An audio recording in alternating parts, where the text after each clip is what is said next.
Gardner Minshew look like Tampa's leading cowboy-themed exotic dancer, Randy Rawhide, who can be booked for events big and small at 1-800-GET-RANDY. I don't even know what Gardner Minshew looks like. He looks like that. What? How's All right. that possible? All right. So one of you guys text. We're going to do this as a reveal at the end. One of you guys text Tim Kirkshin a photo of Gardner Minshew. I don't know. Are you connected to Wi-Fi right now? Otherwise, you're not going to get this text. No, I don't think I am. And if I am, I'm going to stink at trying to find it. It's hard to receive text. I got it. Oh! Hey! I'm speaking on the phone, and I'm looking at something that came in. This is unbelievable. It's amazing. Speak up, Tim. Today, Yeah. And now I've been able to multitask. It feels so good. All right, that's Gardner Minshew, number 15. Yes.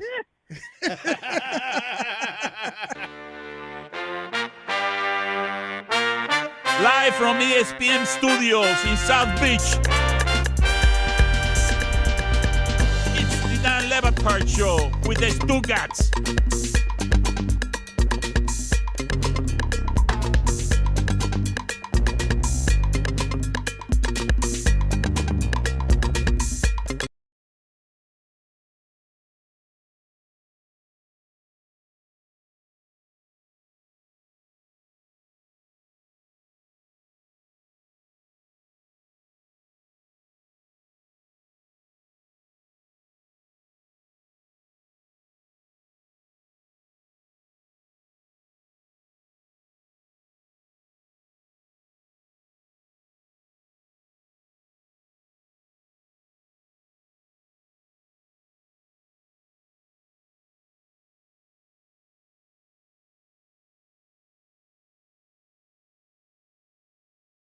What I believe to be the loudest shirt that has ever been in either one of these studios. I don't know if that's a new shirt or not. It looks like a disco shirt.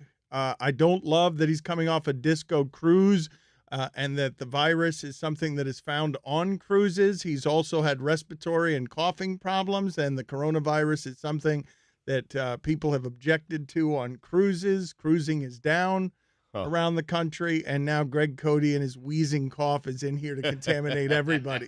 I'm not wheezing anymore. I'm past that. I'm bringing Paisley back. I got to tell you, that is a pre-purchased disco cruise shirt, right? It really is. Right? Yeah, my wife got Not it. surprising. Online. Do you think you were going to sneak it past us? I think it was like a $6 shirt online. You paid too much for it. Thank you. But you have never looked better, my friend. You sound great. You look fantastic. I mean, you are coming back to 100% very slowly. Soaring on the wings of his successful podcast debut as the oldest man in the history of podcasts to make an appearance. Greg Cote, where are you on the Apple list? The real test will be how many people stay with you because you're interesting. You've gotten the initial allegiance of the Stugotz Army. Yep. So how did you debut with your podcast? Well, there's a bunch of charts out there. I looked at one that had me number 162. Attaboy. So I need a big foam finger and I'm number 162 chant. Reflecting your age. Thank you very much. I wanted to ask you guys if it's common knowledge, and I know that this seems perhaps like a silly question, but is it common knowledge that Tony Romo is Mexican? At Le Batard Show, put it on the poll. Did you know Tony Romo was Mexican? Yeah, don't you remember when the NFL was struggling with their overtures to the Hispanic community and they would celebrate Latin American Month and they would trot Tony Romo out there and we were all like, what? I do think, though, that is something that we would notice here in Miami that might escape the attention of others when someone like Tony Romo, it's unknown that his middle name is Ramiro. Ramiro, what, Billy? We didn't know that until we looked that up today. You weren't walking around saying, Antonio Ramiro Romo. Wait a minute. Where did you tell? I didn't know you found it today. This was something we were talking about on Highly Questionable yesterday. No, I'm saying this isn't common knowledge. He's Mexican. Yeah, what, that his middle name is? It's Ramiro. No, I didn't know that. I knew it was Mexican. Antonio. I didn't know his first name was Antonio. Yeah. Antonio Ramiro Romo. Greg Cote of the Miami Herald. This sent the NFL into a tizzy. It's a better name. I mean, it is. It's a more exciting name, Antonio Romo. It feels dangerous. It also feels more sensual than Tony in general, right? Like in terms of seducing Jessica Simpson, Antonio Ramiro Romo seems like he would have more success in that. Well, I would trust him more in a game, too. Like Antonio Ramiro Romo, I feel like would be just slinging the pill and he'd be throwing TDs. I trust him more in a soccer game. That's what I'm saying. This is a guy you don't want to trifle with when he's on the field. He can make anything happen. I trust him as a character in a romance novel with the long flowing hair. That's what that is. We're more than just amazing romantics and soccer players, Dan. We also make $17 million a year calling football games. What do you think of that, Cody? You always hate when people make more money than you, so imagine you're shaking a fist at this, wondering why the hell does Romo get paid so much? I do wonder that, because I wonder if any of it is quantifiable. Like, why does CBS, how do they correlate paying him that much money with his impact on ratings? I wonder if it's possible to do, and if he has crossed that threshold. I'd be interested to know, because for my money, they could have a chimpanzee in the booth, and as long as he's saying something intelligent, it's fine whether it's a chimpanzee or Antonio Romo. It's not even if the chimpanzee is saying something intelligent. It's just, is there a football game on your screen? That's really all it gets down to. I'm with Dan on this. Like, I think that paying anyone that much money is absurd, as much as I love Tony Romo. So why were two entities in a shrinking media market, a shrinking media market where the options are limited and Disney owns just about everything, why are two entities willing to get into a bidding war if what you're saying and what I'm saying is true? Prestige hire for ESPN, want to continue improving a product that they want more of. You've seen the Sunday ticket rights, they're up. You want better playoff games? ESPN wants in that action. It's partly the reason why they're investing so much in these XFL broadcasts. Look, we can carry more of a load.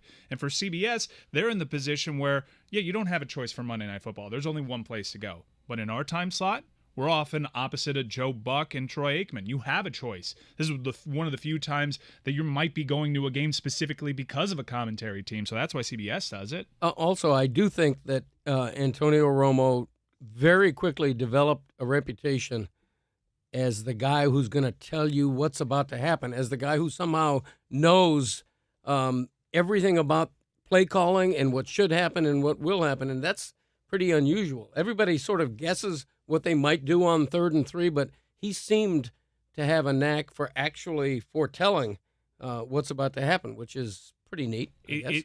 Desperate times for linear television, and football is one of the few things that people still go to in droves through traditional media.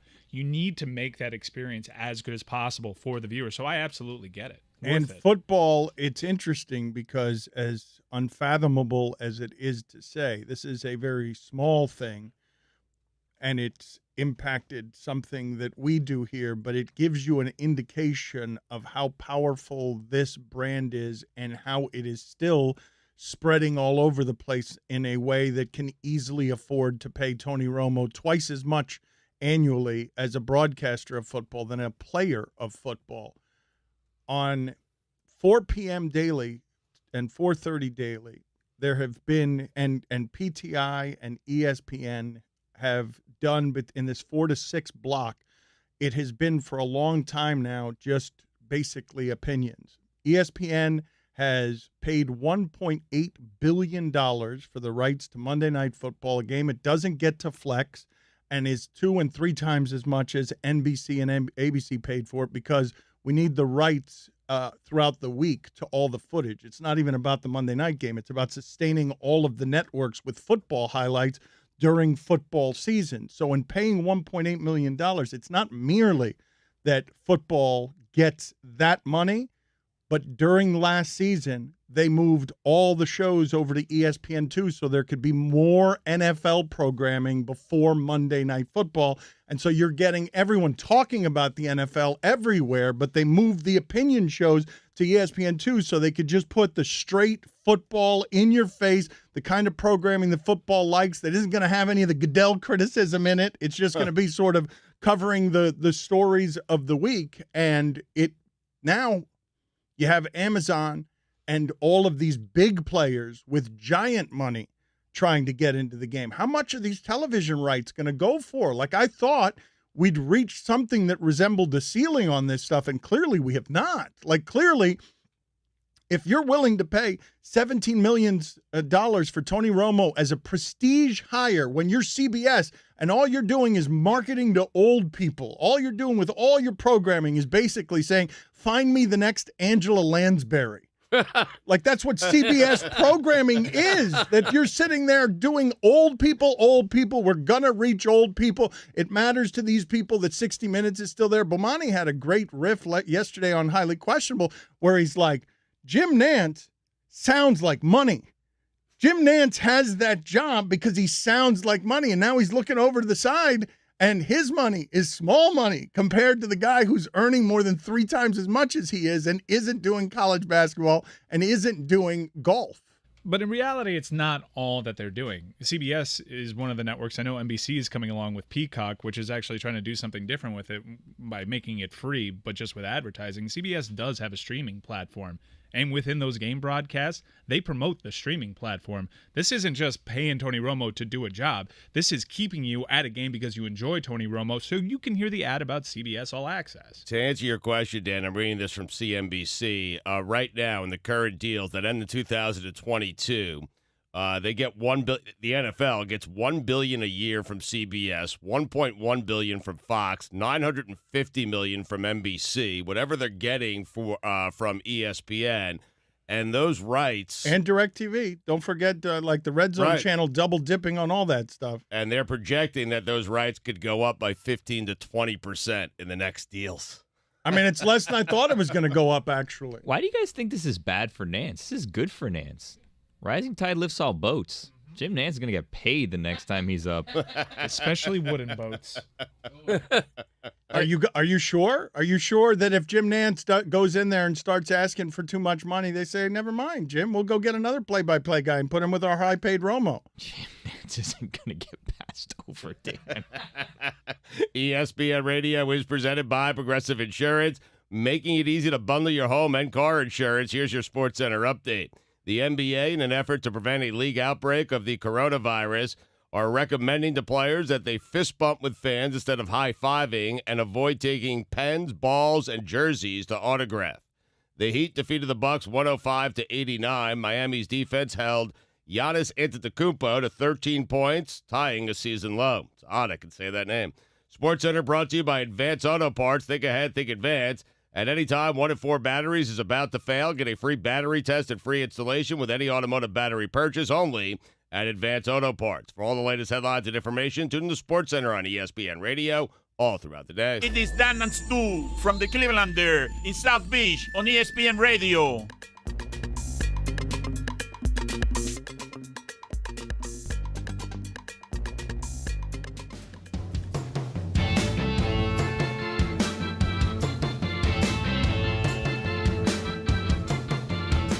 Download the Vivid Seats app and enter promo code ESPN25 at checkout to get 10% off your next order. Don't buy just any seat, get a Vivid seat. TheBlackTux.com is the easiest way to look fresh for your wedding or special event. To get 10% off your suit or tuxedo, visit TheBlackTux.com, enter code Dan. Mike, you are continuing this management style of just hoping I forget stuff, and on many days I do, but you better have a song ready for me from the archive somewhere, because I forgot to play one yesterday, and I want to play 2 today because I forgot yesterday. I want to continue to play old songs that many of the listeners have not heard, even if the podcast listeners get mad about it because we don't have any musical rights on the podcast. Don Van Natta, one of my favorite things to do around here is to get someone reaching out saying that Stugotz has read the internet wrong. Now, I don't know whether this is going to be the maximum $5 fine or not, but a Pulitzer Prize winning reporter for formerly for the Miami Herald, now for ESPN, writes in, Stugotz is wrong as usual. The NFL rights are doubling for everybody in the next deal. Doubling for everyone in the next deal. How could I be wrong? A guy from CNBC, Don Van Natta, wrote an article, and he was projecting where he thought the NFL rights could Well, be but one when of the these deals things, come up. That's all. I was just giving you that information. I understand, but This one is of Don, the things that often happens is that you read the internet wrong, and another thing that often happens is you don't check for credibility between one person on the internet who's just writing a blog. This is how we arrived at Right. Kurt Warner being a first ballot Hall of Famer, because Bleacher Report, somebody at Bleacher Report simply said he should be a first round Hall of Famer or a Right. first ballot Hall of Famer. Yeah. And you simply read an opinion piece, not doing any discerning Yeah. on the credibility. I don't know the credibility of that person, but I know it's not the credibility of the Pulitzer Prize winning Don Van Natta. I mean, I feel like CNBC has some credibility. I mean, I do. I don't know who the person is. I was trying to get you answers quickly, man. We're doing live radio here, Don. Yeah, DVN is plugged in, but really, can anybody be wrong if they haven't actually gone up yet? When did Don last win that award? Just out of curiosity. Wow. I mean, Wow. Wow. I'm just. I Look, love- you listen, I scared love Billy. Don. You I mean, scared Billy. Billy. You poked the bear, man. I don't know if you caught on to Yeah. it. When he What was have you going done after lately? Don, he used full name Don Van Natta, and the only other time I remember him doing that was with Rick Barry, when he came back at Rick Barry. That's the only time you remember Stugotz going first and last name. I mean, I got a Pulitzer Prize winner sitting on my shoulder, like fact checking me. Like, give me a break. I don't need that in my life. Okay. No one wants that in their life. Billy, do me a favor as Mike searches frantically for the Rick Barry sound of Stugotz. And keep in mind, Stugotz's father called him after this, and Stugotz had to call Rick Barry and apologize because he had embarrassed Stugotz had his own father. He said you embarrassed your family today. I'm like, Mom cares about Rick Barry? I mean, Can you look up for me, please, when Don Van Natta won this Pulitzer Prize, how musty it is, and whether the credibility has an expiration date because it was too long ago? It looks like he was one of 9 reporters to win it in 2002. Wow. One Only in won 9. 11% of a Pulitzer Prize. But it looks like it was on 9/11, so maybe let's not discredit that one. Let's play something that should absolutely win a Marconi, the argument between Stugotz and Rick Barry. Rick, come on. I could put Did he win a championship without Scottie Pippen? No, he did not, but I could Okay, put well, then 70 that ends that Pippins story, with so him. go to another one. But I could put 70 Go to Scotty. another one. I could put 70 Pippins with him, and he wins now, 6 wait a second. championships. Wait a second. That's not the point. The That point is the you're point. trying to change the parameters. You made a blanket statement that Kobe Bryant has never won it. He's never been the main reason that his He's team never won a been- championship. And here's the deal. Rick, Was I it asked only if- Michael Jordan? If he never won without Scottie Pippen. Name Right. another player. And how many did Pippen win without him? Name another player. Rick, how many did Pippen win without him? How many did Shaq win without Kobe? One, because he had Dwayne Wade. Okay. Okay, who did Pippen have? Nobody. So go on. Name me another one. But Rick, the question Name another one. question was, do you Name another The one. question was, Rick Barry, do you think Kobe wants to win one and be the main reason? That was the question. And I said yes, I think he does. And I already said that. And because I'm you asking you to give me another person. You are not answering the question. You haven't come up with anybody. And because you like Kobe so much, No, you that heard has it the nothing way to do you with it. want to hear it. Listen, You heard opened it the your way mouth, you want to hear stuck it. your foot in it.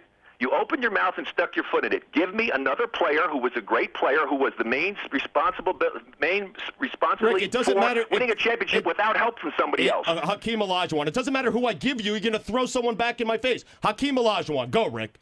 Hakeem Olajuwon I would go for. Who are you going to get? Oh, you're going to go for that. So I got Yeah. you. Okay, Mr. Credibility. Thank you. All that was me just buying time until someone put Olajuwon in my ear. Someone either put it in your ear or texted it to you. Don also seems to have been part of a team that won a Pulitzer 99 and 93. So Wow, look at that. 3 Dominated times. the 90s. 3 times. Yeah. How many on his own? Money, money, money, money. What have you done for me lately? I mean, what am I doing with Don Van Natta? I have nothing but the utmost respect for Don. You made Billy. Okay, listen to me. DVN. I was watching Billy, and this rarely happens around here. Yeah. Billy backed away from the microphone, laughing and a little scared, as if an explosion had gone off in front of him. He was disoriented and moving backward as if he wanted to get away from what it is you were saying, but was also oddly delighted by it. I need to tread lightly because me and Don occasionally play dominoes, and I want none of that. Oh, the rooster. It's a little late for that, Bill. Little late. I really like Don. You laughed a little hard at Stugotz's joke. That's a dusty Pulitzer.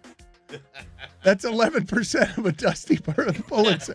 If you own a company, let ZipRecruiter help you find the perfect candidate for that open spot on your employee roster. Tell them more, Stugotz. Yep, you may have heard of Dylan Miskowitz. He's a real business owner who struggled with finding the right fit for his director of coffee role until he turned to ZipRecruiter. Well, since then, Dylan's business, Cafe Altura, grew so much that he had to hire a junior roaster and a second director of coffee. How? Once again, through ZipRecruiter. ZipRecruiter's matching technology finds the right people for your job and invites them to apply. 4 to 5 employers who post on ZipRecruiter get a quality candidate within the first day. To try ZipRecruiter for free, simple. Go to ZipRecruiter.com/Dan. That's ZipRecruiter.com/Dan. ZipRecruiter, the smartest way to hire. Dale, you are listening to the Dan Le Batard Show on ESPN Radio.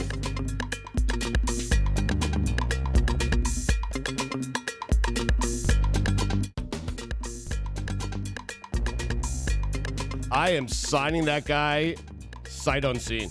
How about that? Oh, I was going to say the scooter. It was the scooter, though. There's 2 scooters, Scootero and Rizzuto. How about that? What just happened to you? Well, you know what? The scooter is Scootero. I puffered for a second to make sure it was, and somehow I don't know. So, things were going through my head like those weird commercials they used to do for the dollar Wait a store or minute. something. You just backtracked on. You weren't sure it was the scooter? Is that what happened? There was a glitch in the system. And then there's Scooter Gannett. I mean, these scooters can get confusing sometimes. Dan. Why and how did the record skip? What happened? Why did the record scratch on? He's got a dial-up connection. He's working with what he can.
Apple will pay up to $500 million to settle a class action lawsuit accusing it of slowing down older iPhone models to compel users to buy new phones. Take advantage of Casper's end-of-season clearance sale with savings up to 20%. Get the mattress of your dreams at Casper.com now through March 23rd. Terms and conditions apply. See Casper.com/terms. For all the latest headlines and information, tune in to SportsCenter on ESPN Radio all throughout the day. Much to my chagrin, you heard a Wade Jones reference in there, and I want to get to the Wade Jones sound because I believe the Wade Jones sound is the single greatest and funniest mispronouncification on this show. I'm not sure because I also believe the sing-song way that John Travolta once said Idina Menzel, the way that he said it, we don't have the rights to this. I'm going to try and recreate it. I'm going to do it poorly because we don't have the rights to this, but he kind of sing-songed it with great confidence, and he said, the wickedly talented one and only Hadeen Nassan. You botched that. I did. Here, Daryl handles this. I got this. Hold on a when second. you cleared everybody out of the way and you're like, hero ball I shot time. an air ball. Okay. Yeah, we were all like, oh no, this is All right. bad. And Billy's like, I like it. All right. And you were doing so well. All right, so you guys, let's go around the room here. It is absolutely the wickedly talented one and only, and then what I botched was her name. That's a fine. That is not a fine. The wickedly talented one and only Nadel Nazim. No. You lost your enthusiasm. Billy, do you have you want to offer one here? It's Adele Dazeem, is what he says. 100%. Okay, you don't want to do the The impersonation? wickedly, what is it that he says? The wickedly talented one and only. Adele Dazeem. What do you got, Roy? The wickedly talented one and only Adele Dazeem. And I think that's about that. Yeah, that's about it. I'm Yeah. good. I don't have to go. All right, so comparing that to the city commissioner who in 2006, while celebrating the Miami Heat's championship, in also a sing-song way, got Dwayne Wade's name comically wrong, and then everything that happened after that was just as funny as her delivery. Should Dan do it instead, though? I want to hear Dan. Oh, yeah. All right, you want to try great mine? moments in All right, mispronunciation all right, history. All right, let me try that. Okay, let me try that. Now I've lost my confidence. I'm leaking confidence, but he's calm. He's cool. He's collected. And his name, of course, is Wade James. That's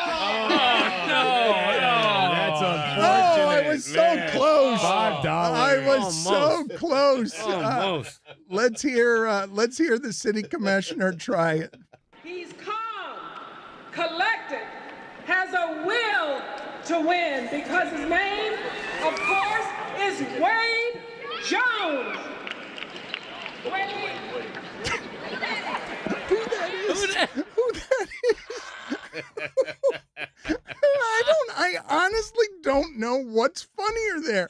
Whether it's like I'm telling you, there are three things there, each funnier than the last. Because Wade Jones is funny enough, but the confusion, the lack of applause, and her trying to find the name and sort of searching around and just going, Wade, what? Did I get that wrong? And then the who that is. Let's hear that again. He's calm, collected, has a will to win because his name, of course, is Wade Jones.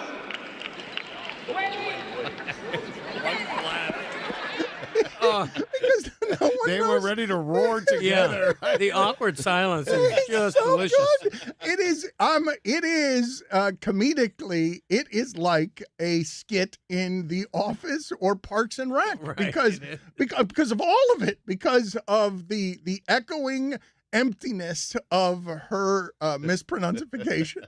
He's calm, collected, has a will to win because his name, of course, is Wade Jones.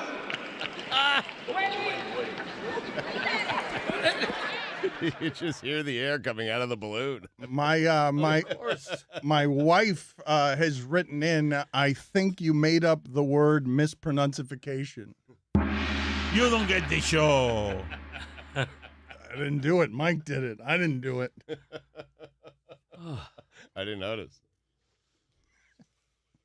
Also fine for blaming Mike. Aquí lo que importa es el catch. $22 when you get around. Facility managers have relied on Grainger for a very long time. If you have a need, Grainger can help. Tell them, Stugotz. Yep, running your business is a 24/7, 365-day-a-year job. Every problem, every solution is up to you. When a problem arises and you need a solution, Grainger's got your back. Whether you need critical items fast, something isn't working like it should, or you just can't find exactly what it is you're looking for, Grainger is ready to help. Because you don't stop, neither do they. Grainger has 24/7 customer support, sourcing specialists, and same-day pickup and delivery options. Don't forget about their on-demand products and technical expertise. Whatever you need, whenever you need it, Grainger's got your back. Call, click Grainger.com, or stop by a branch. Grainger, for the ones who get it done. See, very intrigued by the Dan Le Batard Show on ESPN Radio. Like, whenever there's a collection of champions all trying to be the best at something, I am in on that, you know? And is even if it's Jeopardy? Yes, even if it's Jeopardy. Any I'm telling champions you. at any give time. Me listen, you give me like the 18 greatest sewers of all time, and they have a sewing competition to determine who's the best of the best. I am watching anything that's best of the best, Mike. Okay? Best of the best. Anything. Give me anything. I'll watch it. There's so many holes to poke into all of this because I don't think you've watched a single Winter Olympics. No, I haven't.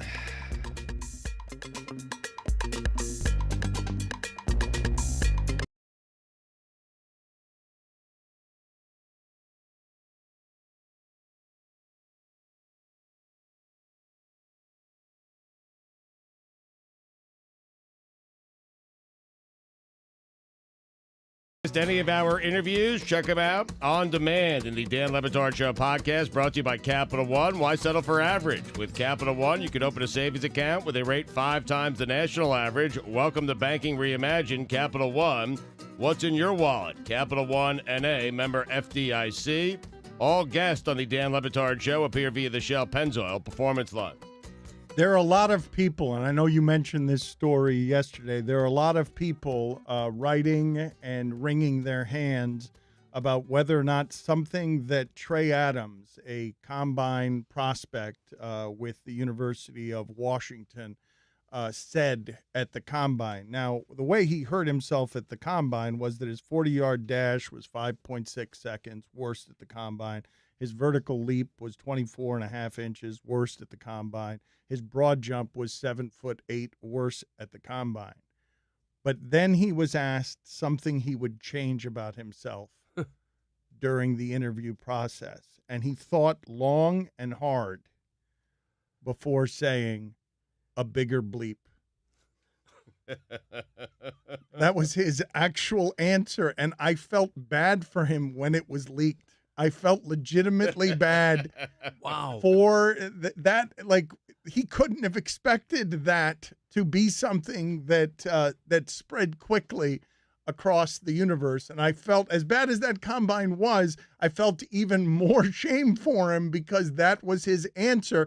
And not because it was a bad answer, but because now everyone knows.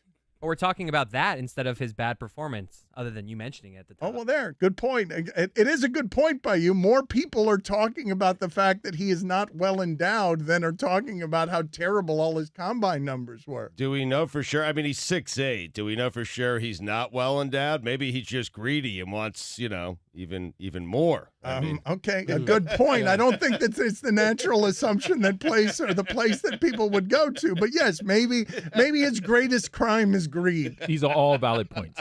Glad we're discussing this.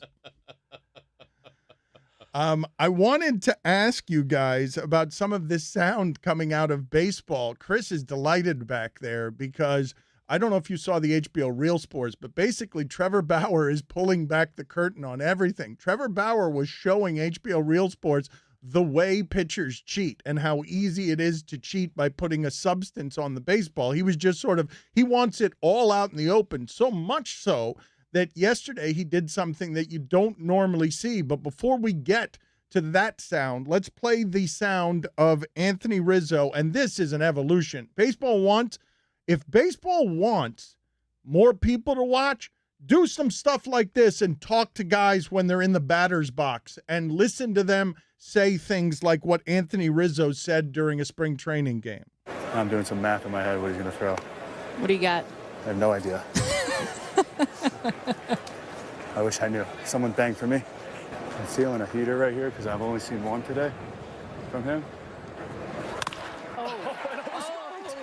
That's great. Someone bang for me. It is great. There is also, we have laughed. We're going to play the sound from Derek Dietrich on Trevor Bauer. As he's going around the bases there, he says, I'm going to try to get 2 here. And he says, no, I'm not. And it's like, it's him talking through, himself running around the bases. And you're right, baseball needs more. Well, let's hear the whole thing. Let's hear the entire thing so we can have like this. This feels like real access as opposed to the stuff we buy with our partnerships, which is 2 dumb questions of a coach that we can't do anything with because he lapses into coach speak.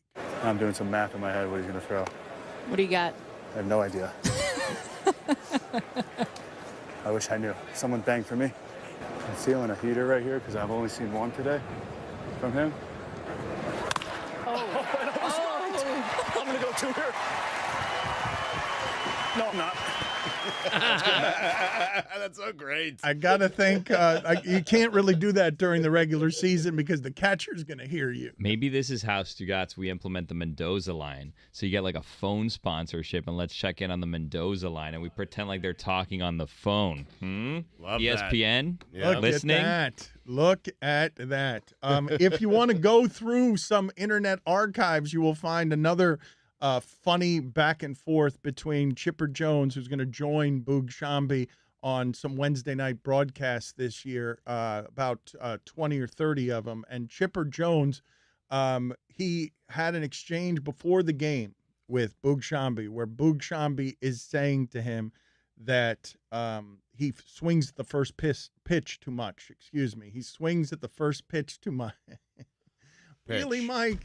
Really? I mean, Yeah, I wasn't going to say anything. Really, Mike? You're going to put you're fine because you misspoke and you don't have the context, but that's actually one of the words. Mm-hmm. He's fine, though? Yeah, because of the context, you never Stay here a little really longer. know. Let's stay right in it. Let's sink into it. Let's go ahead and sink into it. I don't think he knows the 7 words off the top of your head. No, Don't say it. Don't the say 7 it. words. No. Don't try to turn this into a game. Yeah, where you guess yeah. the 7. First pitch swinging was something that he was doing too much of, and he explained to Boog the reason for that is because it's often the only good fastball I will see all game is a pitcher trying to get ahead of me on the first one. And Boog told him that the advanced metrics on that were incorrect. And that night he went up into the batter's box and it was like just a meatball first pitch and he let it go. And he just stared with rage up into the press box where Boog Shambi was sitting. Like you see him turn around and stare in a way that was legitimately furious. Did Boog shout back sample size? Before we get to this Dietrich sound, though, I do want to celebrate a little bit this podcast debut of Greg Cote. I'm still a little worried about it because I think he rushed. I mean, judging by his shirt, it's all gone to his head. I think he rushed to the market. And I told him, take your time because you're going to get an initial burst. And it's got to be something that's special the first time out so that you can keep the audience so they don't quit on you 10 minutes in. But you like what you did the first time out anyway? It's something that you feel pretty strongly about? Please subscribe. It's Dan, Stu, and Greg Cote on ESPN Radio.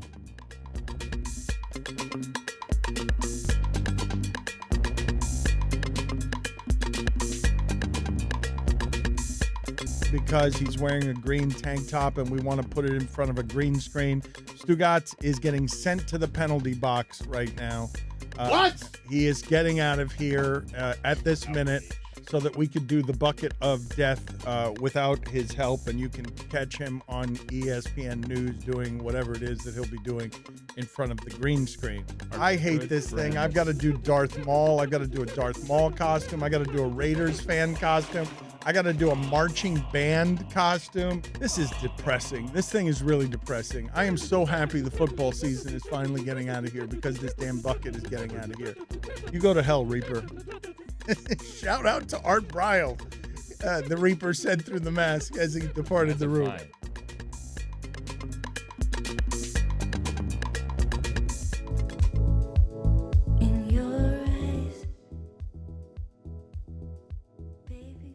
ESPN Radio is presented by Progressive Insurance. At Progressive, they are making things even easier. They'll help you bundle your home and car insurance together so you can save on both. Learn more at Progressive.com or 1-800-PROGRESSIVE. Ron Magill, 1 hour, noon Eastern on the Shell Pennzoil Performance Line. Here's your SportsCenter update. Steph Curry is practicing with the G League Warriors and appears to be on track for a return to the NBA soon. Curry is rehabbing from a broken left hand. The National Hockey League's general managers discussed the league's emergency backup goaltending protocol at their March meetings. They have decided not to make any changes to the procedure. And finally, comedian John Lysette has legally changed his name to Hugo Boss. For all the latest headlines and information, tune in to SportsCenter on ESPN Radio all throughout the day. So I have a question for Ron Magill when he comes on here at noon Eastern, because the guy is always telling stories somehow that I haven't heard before, even though he has been telling stories around here for about 10 to 15 years. And his 60th birthday party, he will join us at noon Eastern. It's a very popular segment, initially fought by ESPN. They didn't want it. That was an amazing thing to watch happen. They didn't want it, and then 2 weeks later, he was on SportsCenter. And not long after that, he was on SportsCenter when people realized how entertaining he is. But the story that he told last week, I ask you guys this question. Which is funnier, more disturbing, more uncomfortable among these two stories from Ron Magill? There's the one where he had to help a male bird of some sort that is like 5.5 feet tall that has a mating ritual. They had to collect. They had to collect what the bird emits during joyous sexual encounters. Well done. And he had to do the mating dance in a costume in front of the bird, and then when the bird was ready, had to squat down with a little receptacle on his back and allow the bird, the 5.5-foot bird, and you would all say to that, right? You would all say to that, good God, how can it be any worse than that? Well, I think this might be.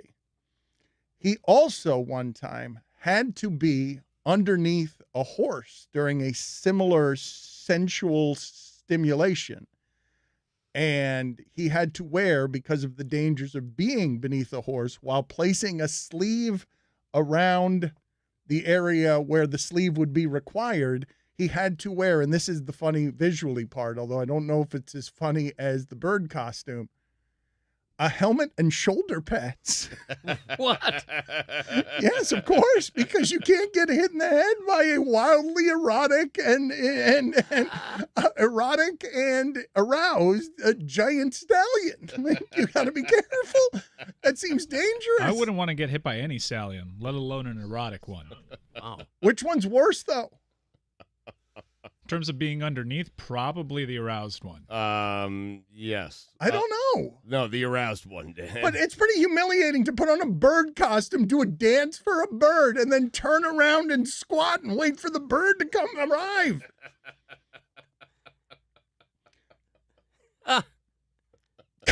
The aroused one. Yeah. You figured that out, Mike. definitely. All right. I am stumbling around with my word choices today. At least you're not staying away from the dangerous topics, though.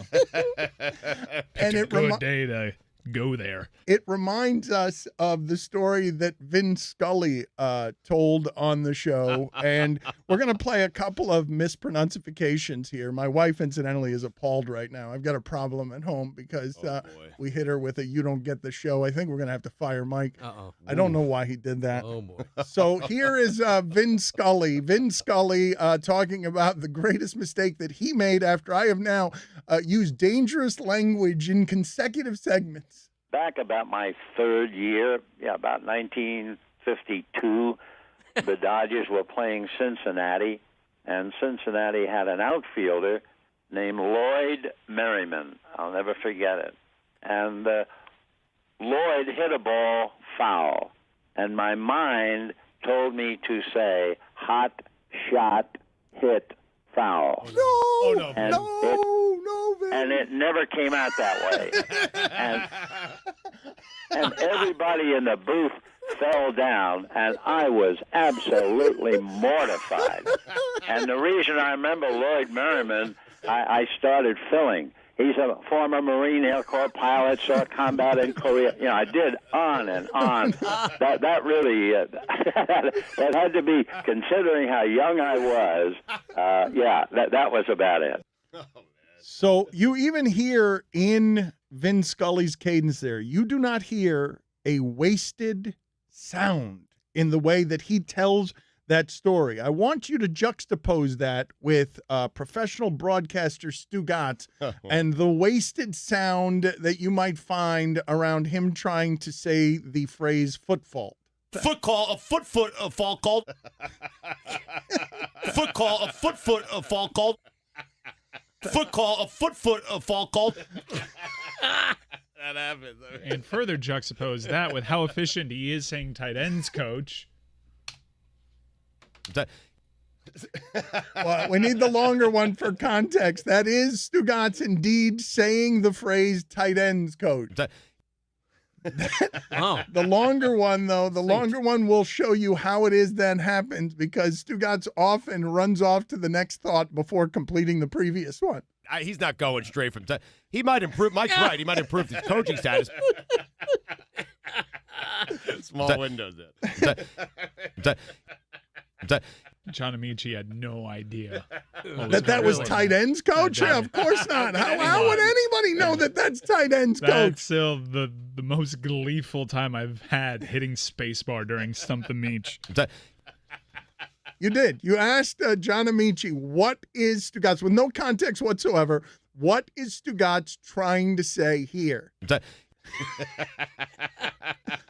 Chris, what did you like about the Derek Dietrich sound? This is courtesy of Reds, Fox Sports, Ohio. Derek Dietrich, if you're not familiar, set a record for home runs in a month last year. I said he wasn't a major leaguer.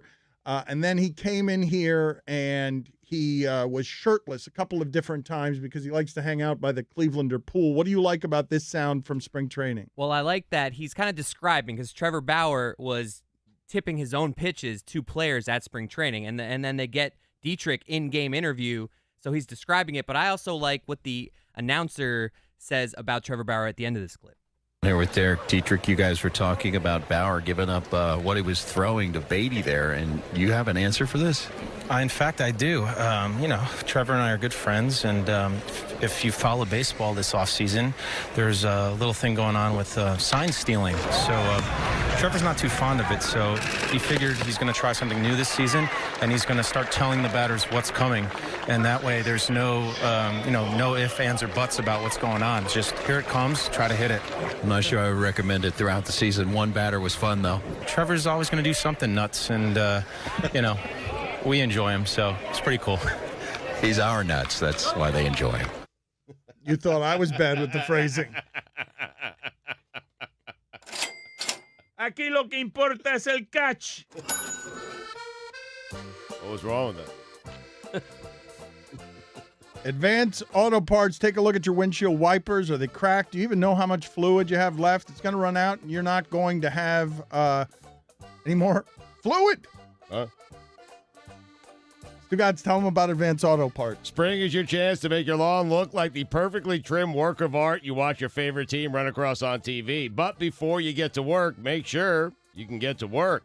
Advance Auto Parts will test your lawn and garden battery for free. If it needs to be replaced, grab an Autocraft lawn and garden battery starting at just $22.99. Plus, enter the code DAN20 when you buy online to save 20%. Think ahead, think Advance, only at Advance Auto Parts. ¿Qué pasa, USA? It is the Dan Le Batard Show on ESPN Radio. What do you got for me on this Cookie Monster? The Cookie Monster sound that you've been advocating for all show?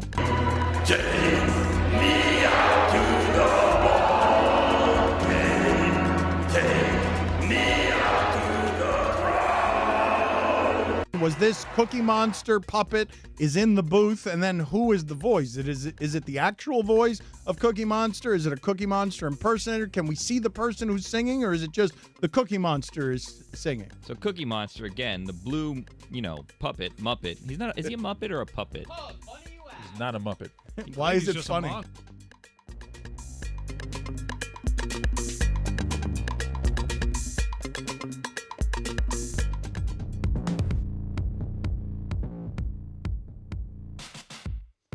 If you missed any of our interviews, check them out on demand in the Dan Le Batard Show podcast, brought to you by Capital One. With Capital One, you can open a new checking or savings account with no fees or minimums. Welcome to Banking Reimagined. Capital One, what's in your wallet? Approval required. Capital One N.A., member FDIC. Guys, it's time for Straight Talk. It is brought to you by Straight Talk Wireless. Greg Cote of the Miami Herald is in with us. He has not done a Back in My Day again. I told you that that's the way that was going to play out, where he would say, I'll take an occasional week off, and then he would just lapse into the perpetual laziness that has always undermined his career.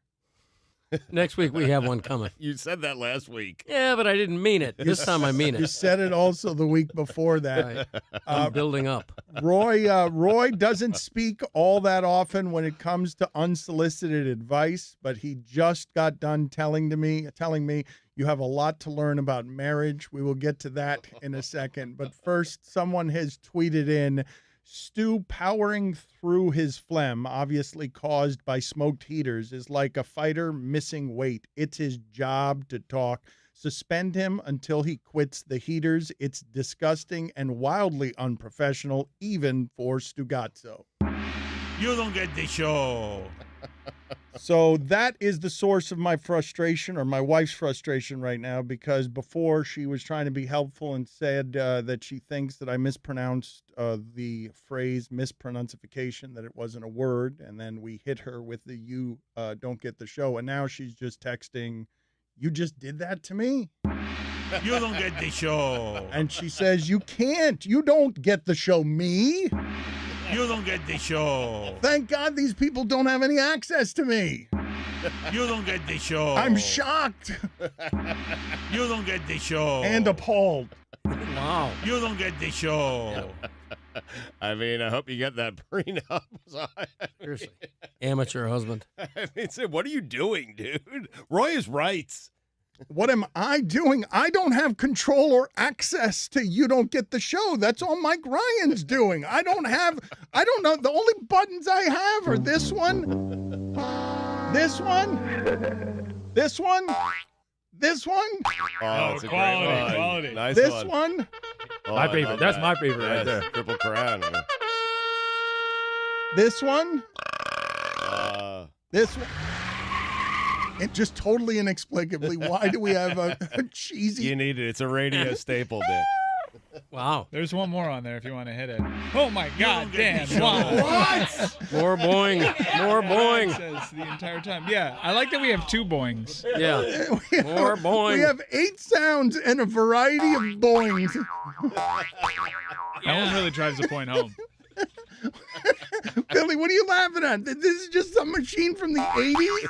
I remember when that soundboard was made. It was like a thing that all of a sudden, one day to the next, Juan's like, we need 8 sounds. And we're like, ooh, like 8 sounds that are under a second. All right. Like, why? Why? So naturally, it wasn't, let me get sounds that you could actually use on the show to be helpful. Okay, so this is morning show hijinks? Yeah.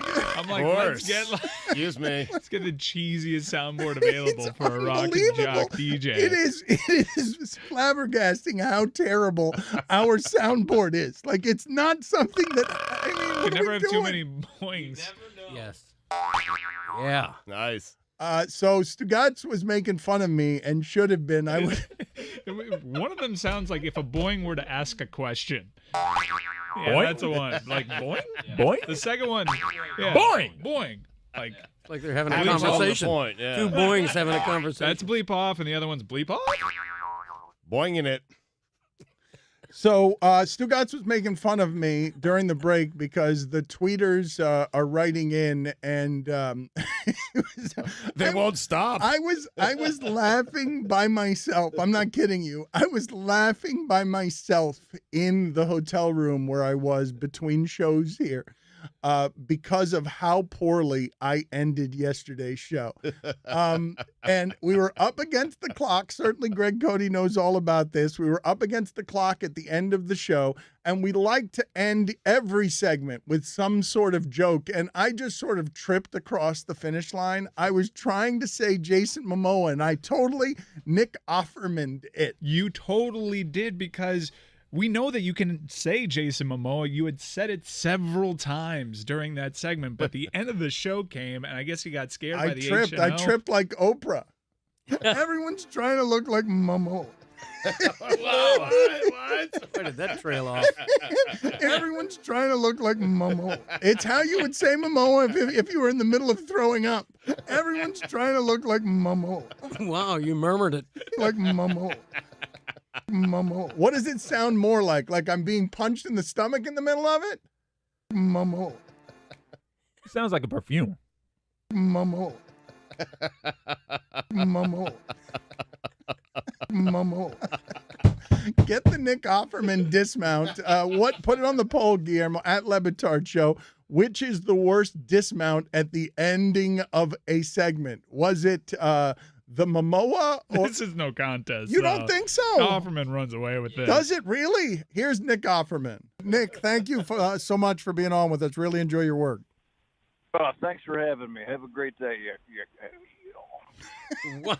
That is Straight Talk, and is brought to you by Straight Talk Wireless. Everything for less, only at Walmart. Escúchame, it is the Dan Le Batard Show on ESPN Radio.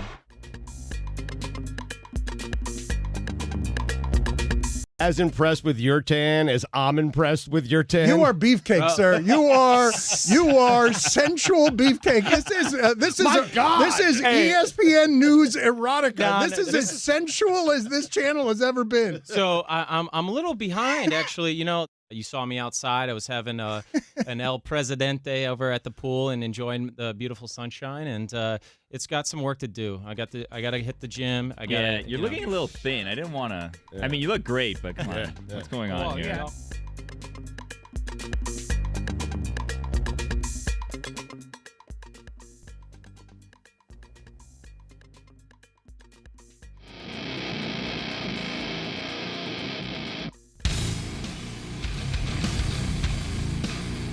ESPN Radio is presented by Progressive Insurance. Ron Magill going to join us in a half hour, noon Eastern, on the Shell Pennzoil Performance Line. Here's your SportsCenter update. Steph Curry is practicing with the G League Warriors and appears to be on track for a return to the NBA soon. Curry is rehabbing from a broken left hand. The National Hockey League general managers discussed the league's emergency backup goaltending protocol at their March meetings. They have decided not to make any changes to the procedure. And finally, Ben Stiller is rumored to be joining the Fast and Furious franchise in this latest upcoming installment. Really? What, there's another installment? I'm not surprised at that. They're never going to stop being installments. Just Ben Stiller is an odd choice. Yeah, doesn't seem to fit. Here's the SelectQuote difference. Most companies give you one option, one policy, one rate, but SelectQuote shops it could get you up to 10 options from highly rated life insurance companies for a free personalized quote. Call 800-780-1010 or go to SelectQuote.com today. For all the latest headlines and information, tune in the SportsCenter on ESPN Radio all throughout the day. How does he not fit? I don't understand. What do you mean to fit in the Fast and Furious franchise? How? You know that John Cena is Vin Diesel's brother, right? Dom Toretto's brother is John Cena. Have you seen them? No. Do they look like brothers to you? But I saw the first one. I mean, I had the same reaction as Dan. Ben Stiller seems to fit that franchise. No. Oh yeah. Perfect fit. Not an action hero. Well, neither is Ludacris. That's ludicrous. You know, there's like a line, right, where you can basically divide. Luda. You can basically divide the Fast and Furious franchise to like pre-4 and after 4. Like 4 on is basically like its whole nother world. It's its own world. 4 on. Have you guys seen them all? You should watch them all. Dan, have you watched them? Is Mike rushing to get the sound of Stugotz trying to ask Ludacris how much his watch costs? No, I've seen a couple of the, whenever they're on somewhere, I've seen 15 minutes of some of them. I don't know how many of them I've seen. You have great willpower if you're able to just stop watching after 15 minutes, Dan. I mean, it's some serious emptiness. It's it's fun. It's fun, but I can only tolerate so much of that kind of emptiness. Here's a drunk Stugotz asking Ludacris an indelicate question. How much does the watch cost, Ludacris? How much? I don't know. I got it for free. That's a good question. That's an indelicate question, right? You don't ask a woman what she weighs, and you don't ask a hip-hop star what his jewelry's worth, do you? That's why he let me ask the question. You really don't. Way too many gin and tonics. Stugotz was just stumbling around. That was around midnight, though, in my defense, at a Shaquille O'Neal birthday party. You were working in your lack of defense. You could have not had too many to drink. It's one of my first days working on the show, and I found it odd that, wow, you can drink on the air?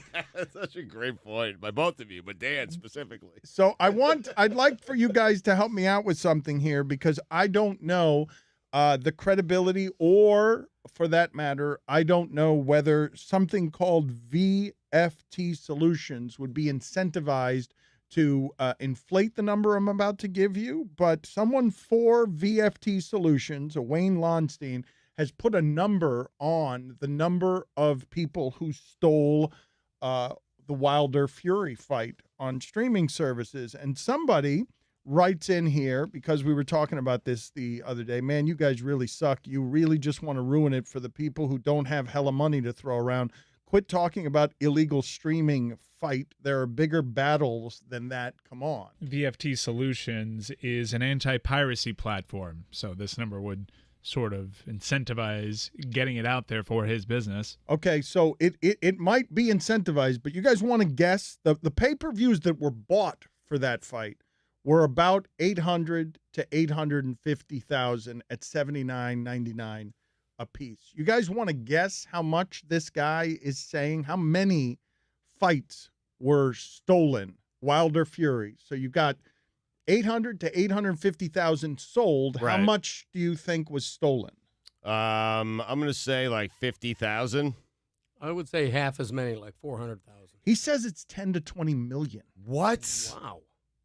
What? Is that possible? It's hard to believe. Wait, 10 to 20? That's It's a not wide exactly range. exact. That's 10 million that's unaccounted for in Yes, this but estimation. he's sitting here trying to figure out whether or not, and he's incentivized as an anti-piracy group, but can that number possibly be right? It doesn't seem to me, like initially when I was reading the number, I was like, does he mean 10 to $20 million were cost? Well, that's what the initial report was. It was roughly 250 to 500,000 people stole the fight. They got it for free, however you go about doing that. So I figured that was around 20 to 30 million. It just right? doesn't seem possible that many people would be even interested in the fight. It doesn't seem, that doesn't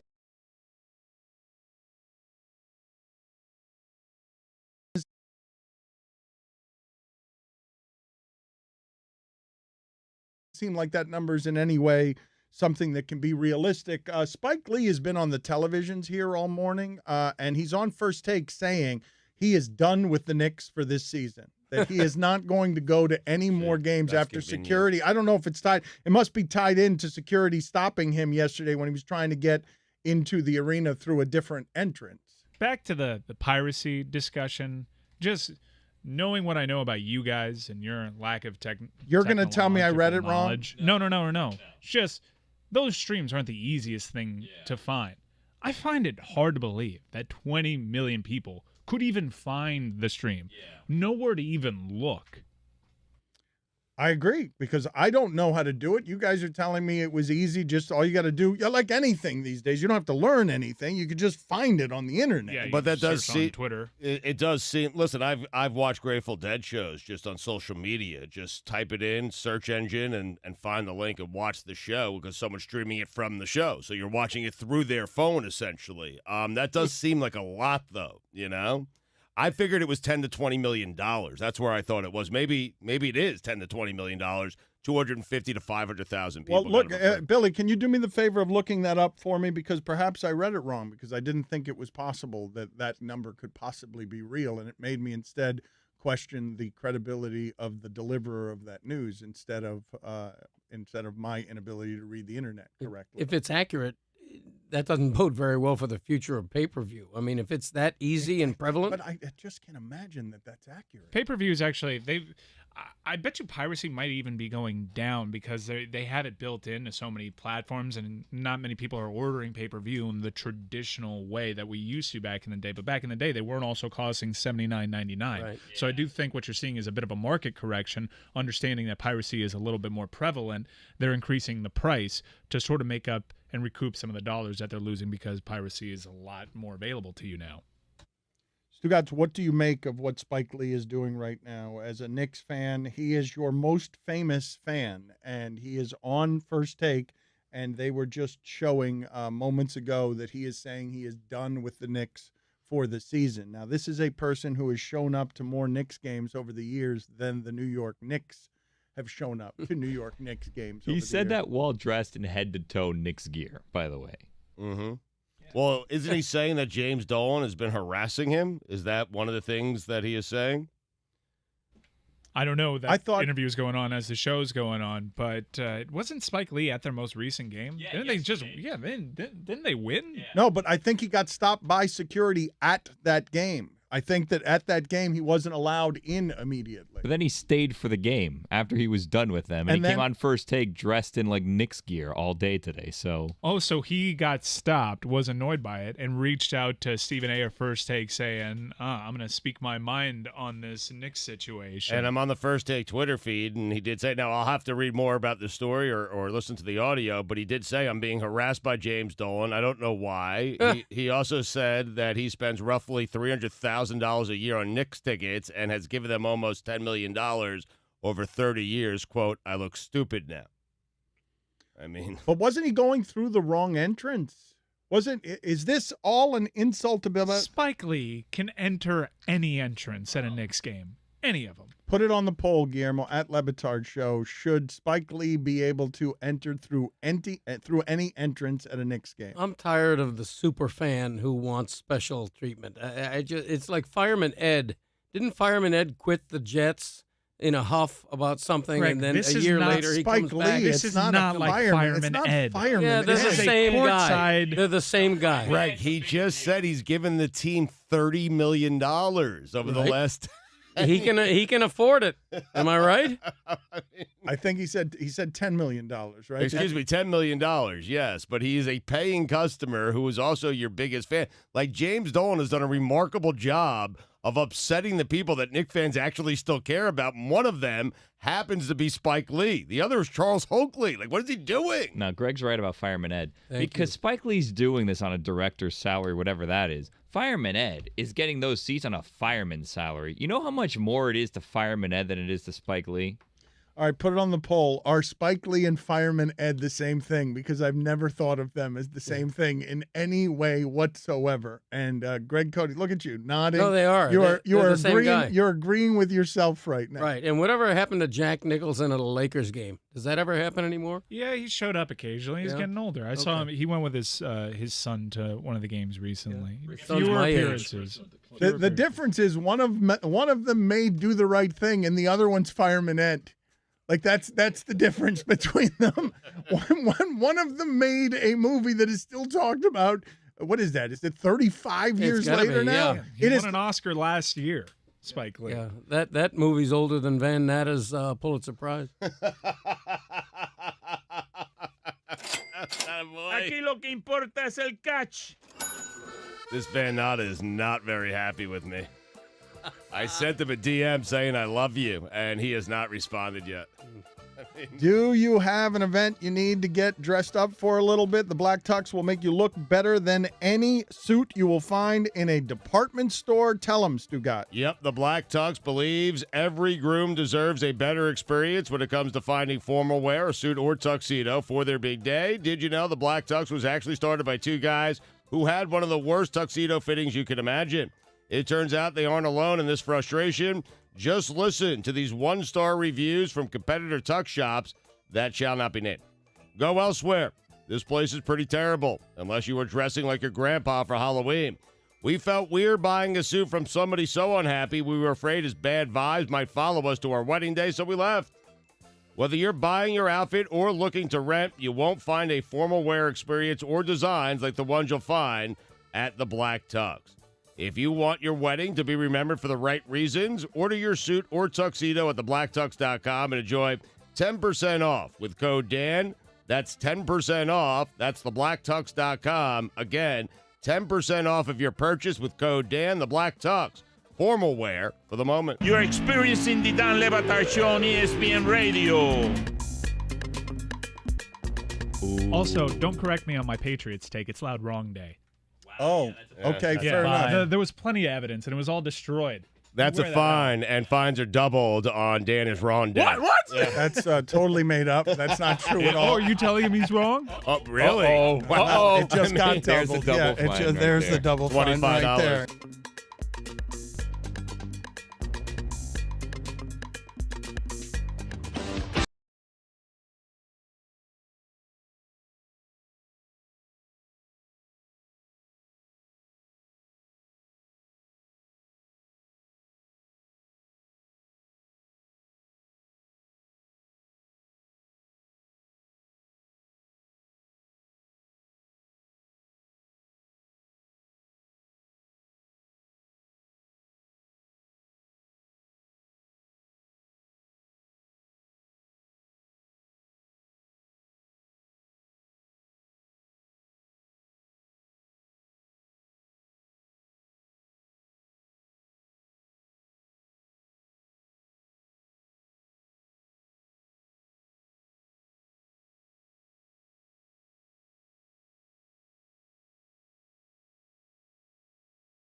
Stugotz, because we are always around here overestimating our athletic abilities. And the one person who has consistently surprised us over the years is Chris Cote with his athleticism, although what happened last week with his plank off with his father is a shame that will be eternal. But Mike Trout hit a golf ball in a way that I imagine a lot of power hitters in baseball could hit a golf ball. And Joe Madden is saying that the ball went over 150-foot netting that was 220 yards away. That he was hitting a ball, not just, 2 football fields, but he was hitting it so high that it wasn't even in the line drive portion of its descent, that it was over 150-foot net. And Chris Cote, and Greg and Stugotz, you have golfed with Chris Cote, is saying that he could also do that. Well, I have gone to Topgolf multiple times, and he was in the second level, which is, if you want to look impressive, hit off that second level. It's an advantage, right? And I'm just telling you, I could recreate a video, because I still don't. I mean, Joe Madden might say that went over the net, but I've seen balls that take off from the second level, and they end up hitting the top of the net somewhere, because it is. I've never hit it over the net. I will say that. So in this video, there's no real proof that he fully hit it over. But I could recreate a video like that looks just as impressive, because I have hit the top of the net before at Topgolf. Yeah, I think Trout's lying, to be honest. Wow. Okay, it was Joe Madden who said it. It's not Trout who is claiming much of anything. Well, he did it, though. Well, we know Madden's lying. He's complicit. Something fishy about Trout's hit. Yeah. And you don't even have to ask me. God. I will go out and recreate this. You know what? Go sit in the penalty box. No, it was funny. Wow. It's funny. You Something didn't even. fishy. Many people Fish didn't even joke. catch it. Where's the A fish Hakeem's laugh? joke. A fish joke. Because a trout's a type of fish, Dan. Yeah. You don't really think is. that's as old as that dude being in the sport? They've been making that joke with the Angels since Tim Salmon. There you go. Swimming upstream on that one. Thank you. I mean, he is on fire. And fuego. That is not on fire. Oh, yeah. Burning it. What does swimming upstream on that one even mean? The salmon. But what were you swimming upstream on? The salmon. Okay, there it is. So you guys realize there's no salmon. real joke there. It's the only fish that swims upstream, as far as I know. I think he's right about that, too. Yes, but how does it refer to us swimming upstream on that one? Oh, because you're going against the grain with that joke. You're not. It's a With your common salmon joke joke. since Tim Salmon. It's no trout, I'll tell you that. Your whole web is unraveling. It really is. Is that the only fish to swim upstream? As far as I know. Yeah. The walleye, maybe? Ron Magill is going to join us in The 10 minutes. rainbow trout also swims The rainbow upstream. trout, McGill can answer about So that. salmon and trout. There it goes. It all comes full circle. Should we try? Or we can't get any proof if Chris Cote, if we send him out to Top Golf to see if he can indeed do that. I will tell you that Chris Cote can hit the ball a long way with a lot of height on it, which is hard to do with the driver. And so from that top deck at Top Golf, I do believe Chris could recreate something pretty close to that. Trout hit it a very long way. I am not denying obviously, that. yes. And so did Cody Bellinger when he did it. That's what I'm arguing. It's that is top deck, I right. could make a video and then put them side by side, and you'd be like, wow, those videos look pretty similar. Right. That would be a very good opportunity for Christopher. And you know what? The halibut is, I think he could do it. I mean, he has never been better. That was pretty good.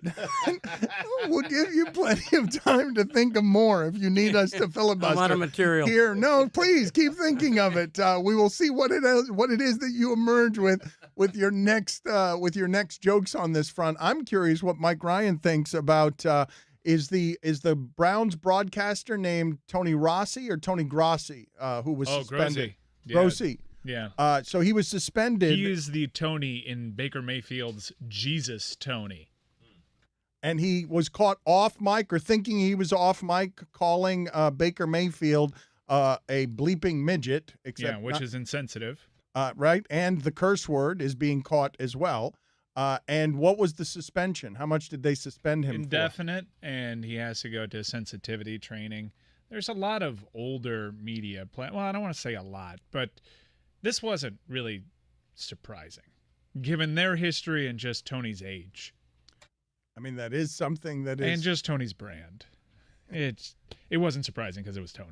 I'll just say But what is indefinite going to end up being? Do we know? I don't know. He has to complete his sensitivity training courses. It may end up in being let go. I don't know. I feel like it's less scandalous when you slur little people. I feel like it ends up being a less of a suspension. I'm telling you that not all of these things are born equally, and I think it ends up being less of a suspension. I think it also has a lot to do with, like, the station covers that team. This is a partner. He's a journalist, a respected journalist. Well, there you go. So that's not about the slur at all. That's about Baker Mayfield. Well, I mean, he said bleeping that, Right. so that's not great. You can't do that. You can't do that when you're being paid by the team and they're sitting here and having to suspend you because you're being a dope off mic. Mm-hmm. That's true. It's Dan, Stu, and Greg Cote on ESPN Radio.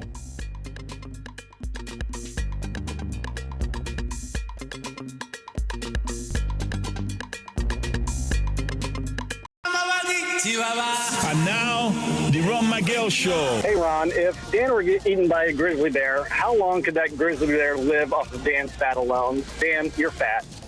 Theoretically, you probably go through hibernation through the winter. Straight from Zoo, Miami, it is Ron Magill. McGill, what's the strangest thing you've shared a hotel room with? I had a cheetah in my bed. Yeah, you did. We all.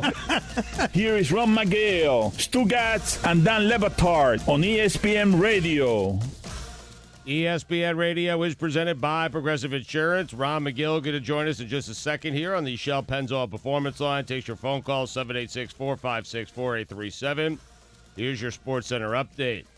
The number 5 Yukon Lady Huskies defeated South Florida in their final American Athletic Conference regular season game. Connecticut, who will be moving back to the Big East, will finish their 7-season tenure in the AAC with a regular season record of 118-0.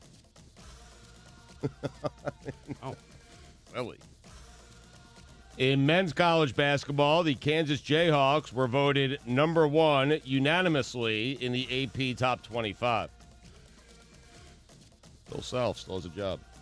And finally, an asteroid measuring 2.5 miles wide and deemed capable of ending human civilization if it hits will approach our planet in April, NASA has confirmed. What are we doing to prepare for this? What do you do? This should be a bigger story, don't you agree, Dan? I mean, right up there with the coronavirus. Maybe bigger. I want to say this again. There's an asteroid.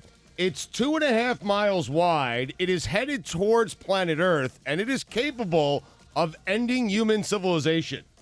And no one's talking about it. It's true. What do you do if it hits? I mean, you die. I know, but what are we doing to prevent that? That's why I'm wearing a helmet. Holy mackerel. Whale of a show you're having. Thank you. Stugotz can't sit it out. He's just going to steal all the texts that Cody's getting. Their tweets. SportsCenter brought to you by Bolt 24. An athlete is an athlete 24/7. And part of always being prepared is always being hydrated. Bolt 24 has antioxidant vitamins A and C, electrolytes from watermelon and sea salt, and no artificial sweeteners or flavors. Bolt 24 is all-day hydration for all-day athletes. I got an Ealing. There's more to come. For all the latest headlines and information, tune in to SportsCenter on ESPN Radio all throughout the day. So Ron Magill is with us. If you want to talk to him, the telephone number is 786-456-4837. I've always wanted to do a pun radio. It's something that I've always aspired to as we try to skew younger. Just puns after puns after puns. I'm hooked. Yeah. Cody was trying to get off, but he was scared of the clock that he wouldn't be caught dead saying that someone was a bleeping midget. That's right. So Ron Magill is here. 786-456-4837 is the telephone number. We always learn something around here. Zoo Miami is where you can find him. The Ron Magill Endowment is a place where money goes directly to conservation of the animals. So if you want to help with the animal kingdom, if you want to help causes that Ron Magill is involved in, the Ron Magill Endowment is the place that you go. Bill, you're on with Ron Magill. Go ahead. Hey, Ron. Thanks for taking my call. Last spring, I witnessed the migration of Canadian geese going north, and there were literally hundreds of formations of geese going back north. And my question is, how do they form their groups, and are they formed on the base of age and who can fly faster? I was just curious about that. Thanks for answering my question. You know, that's a good question. I think it was asked previously on the show, and I really don't know. I know it's not always the same bird that's the lead bird. I know that they shift, and I think it's just a matter of just they've got some kind of system that I'm not familiar with that says, okay, it's your turn. You take the lead now. It's, you know, like a pilot and a co-pilot. They just switch. When one gets tired, the other one takes over. I don't know what the status is, and there probably is some definition of how that happens. I just am not aware of it. Sorry, your animal expert fails again. Mike, you're on with Ron Magill of Zoo Miami. Go ahead, Mike. Ronnie Mack, thanks for taking my call. It's good to talk to you. I've been trying to get in for a while now. So here's my question. I live surrounded by woods, and I live on a river, and these big bald eagles always swoop down, catch these huge trout or croakers, and fly up into my trees to eat the fish. If they drop the fish into the forest and it lands on the floor, they swoop around for a few minutes, but they will not come down to the floor of the forest and pick it back up. Are they scared of the floor, or what's the deal with that? Well, it's probably not that they're scared of the forest floor, but there's probably it lends them, it exposes them to potential predation by going down to the forest floor. Remember, these birds don't usually feed on land mammals. They feed on fish. They're safer going into the water feeding on fish. They are huge scavengers. I mean, we've said it on this show before, and I've gotten criticized for it, but at the end of the day, the bald eagle is kind of a fancy vulture with a good PR agent. So what they do is they do scavenge. They will go to dumps and dumpsters, but on a forest floor, there's a lot of other animals they have to compete with, and that exposes them to predation. So that's probably the apprehension they have to go down to the forest floor. I guarantee you that if he dropped it in the water, he would go back down to the water to get it. Jay, you're on with Ron Magill of Zoo Miami. Go ahead, Jay. Hey, Ron, what animal would you say has the most venomous bite? Most venomous bite? Venomous bite would have to be some type of snake. And I would probably go with one of the sea snakes that I believe one of the sea snakes, one drop of its venom can kill like 21 adult men of 150 pounds. That's a very, very toxic venom. That's a bite. Now, there are other venoms that can be injected with a spine or whatever, some other method of injection that is probably more potent drop for drop. But as far as a bite goes, I would think it'd have to be a snake, and I'm going to lean towards one of the sea snakes, though they are not very aggressive. The bite, the venom is incredibly toxic.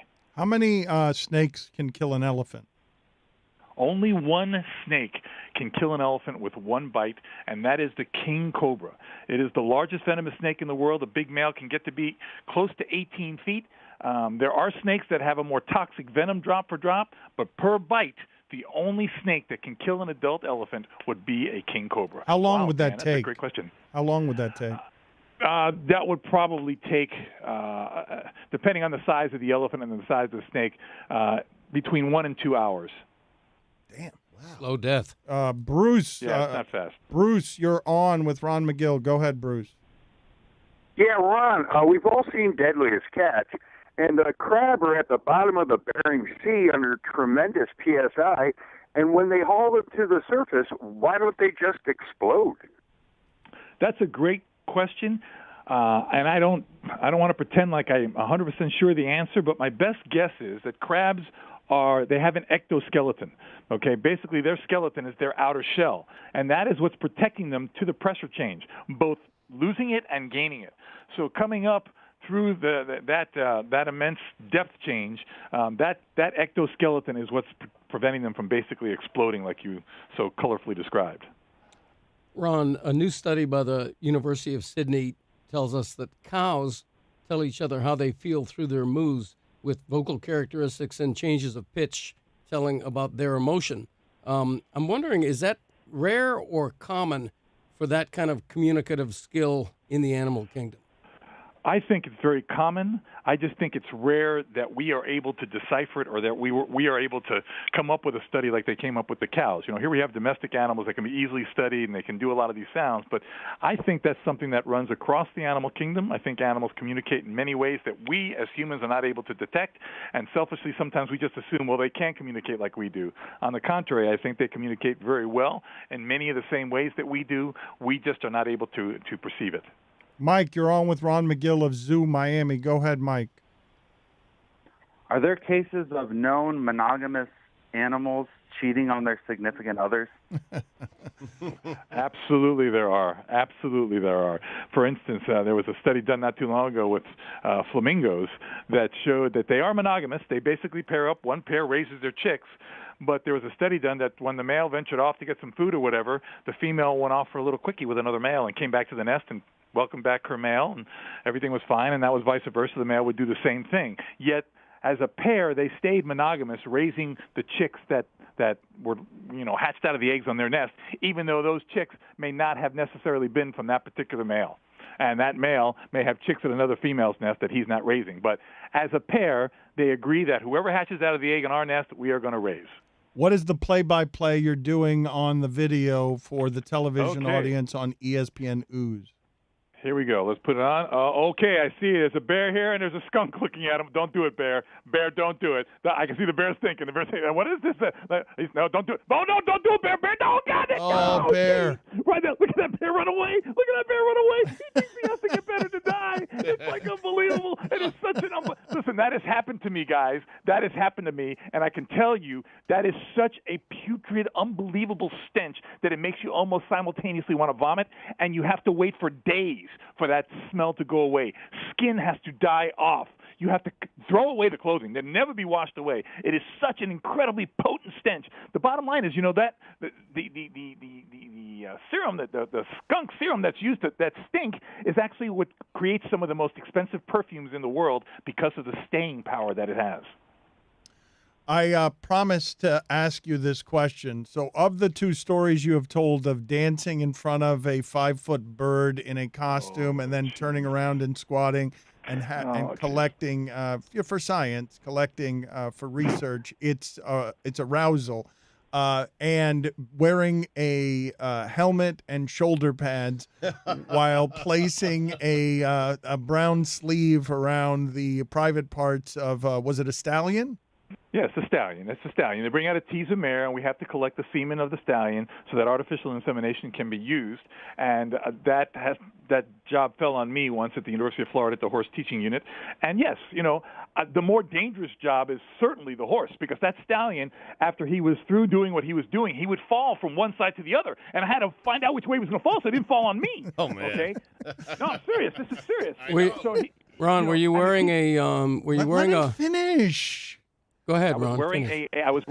wearing a football helmet and shoulder pads, and that's basically because as the horse goes to mount the female, he's like out of his mind, so he's flailing his front hooves. You got to be careful, and I got to be able to place that sleeve over his reproductive organ before he places the reproductive organ into the reproductive organ of the female. You see, so he doesn't know the difference. He's in such a space line. He's in such a zone that as soon as he's in the sleeve, he thinks he's in the female. I then make the collection of the key ingredient, and I have to watch because as he's done, he's going to fall from one side to the other. So that's definitely the most dangerous one. The most embarrassing one is the bird. You got to dance like a bird, up and down. You got to pretend like you're doing the dance, and then you got to bend over and stand still while you take it from the bird. And what's worse, then you have to wait and stand still because then the guy has to come with the pipette to collect it out of the little collecting dish that's at the base of your butt.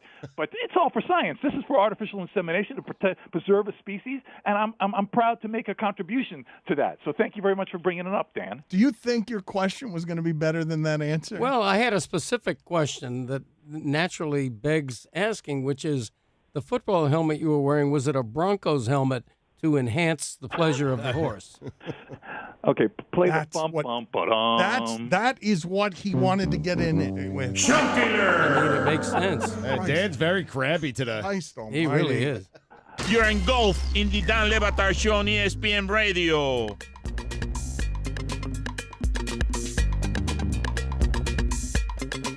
Story in Fort Myers, Florida. Greg Cote night taking Fort Myers by storm. Here's what the ABC affiliate in Fort Myers had to say.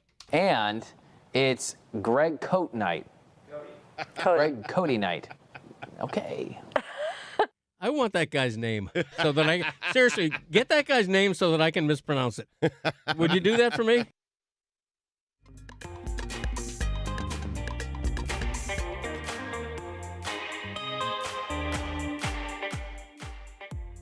If you missed any of the show, you can listen to all 3 hours of the Dan Le Batard Show, plus our Miami-only hour and our Best of podcast on demand in the ESPN app. And subscribe to the Le Batard and Friends podcast network featuring South Beach Sessions, Stupidity, and Mystery Crate. Please rate and subscribe. New episodes are posted every week wherever you get your podcast. Greg Cote giving us the Straight Talk is brought to you by Straight Talk Wireless. Everything for less, only at Walmart. We will get in a moment to what is the latest South Beach session, but from the last one, John Amici had a Stump the Meech thing that is worth listening to because of how funny it was from the last South Beach session. This South Beach session, I guess derailed or just it was super chaotic. A lot of people are writing in, who the hell is John Tesh? And it's a fair question. We do our best to explain it to you within the pod. But John Tesh gave us permission to play what we believe to be a song that endures that he made. Now, he was at the height of television fame when he was on Entertainment Tonight, and he created a song that all of you will recognize.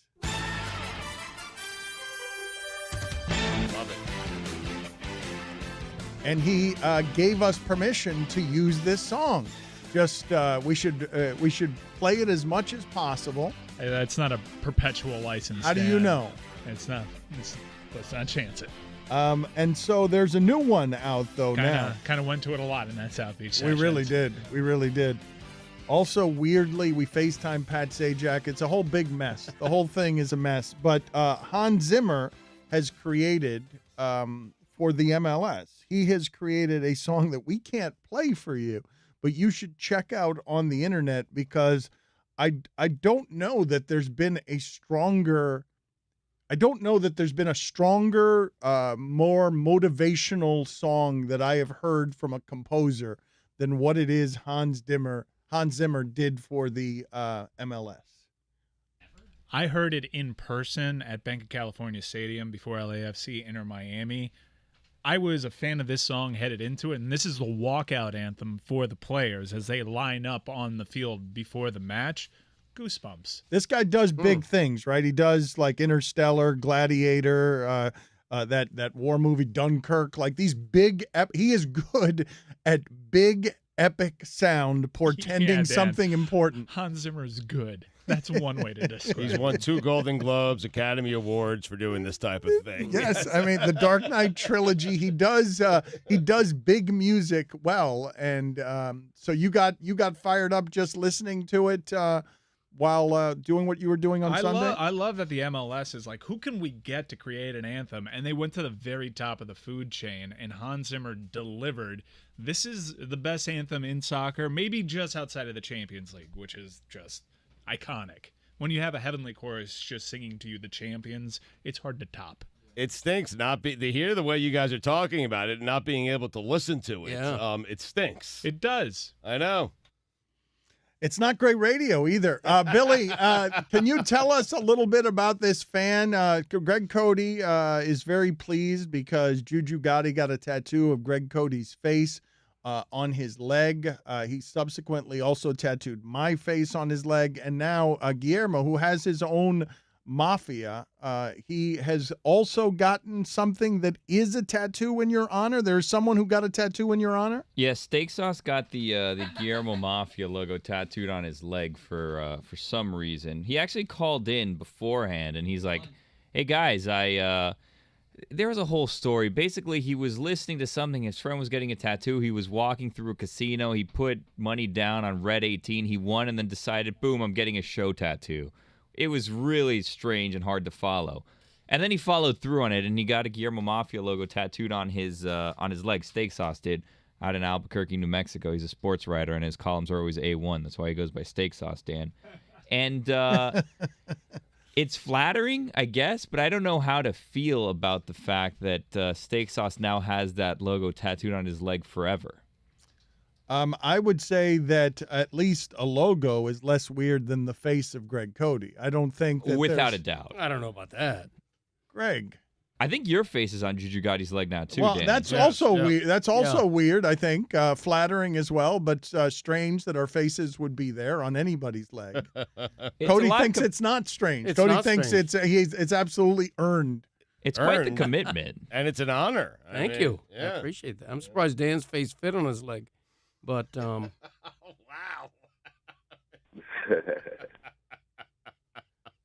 Keep it on the Dan Le Batard Show on ESPN Radio.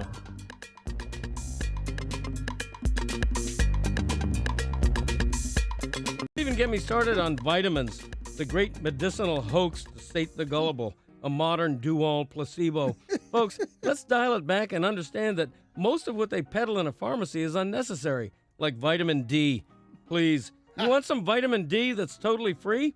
How about you step outside? It's called sunlight. I'm Greg Cote, and that's how it was back in my day. The sickest sounding person in the history of our show railing against medicine. I know about medicine. All right.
22 to Jason Tatum.